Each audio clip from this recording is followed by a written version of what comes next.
Tapi memang rumah pertama aku planning untuk invest. Dan aku cari rumah lelong lah. Kenapa rumah lelong? Sebab rumah below market value.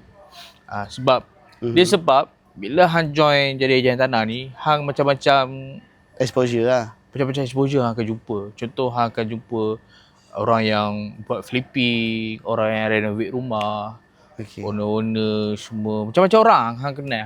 Hang akan jumpa orang yang pakar bumbung, orang yang pakar halah hantu. Hang akan jumpa tau.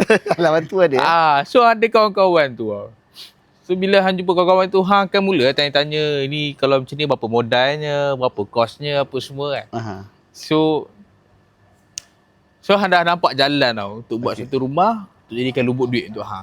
Investment tu lah. Investment. Okay. Contoh kalau beli emas, harga akan naik. Okay, contoh hang beli emas sekarang, harga 1 gram katakan RM550. Okay.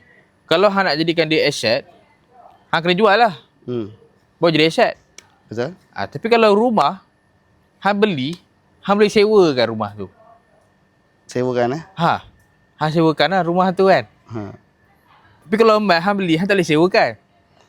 Dia akan jadi aset bila hang jual saja.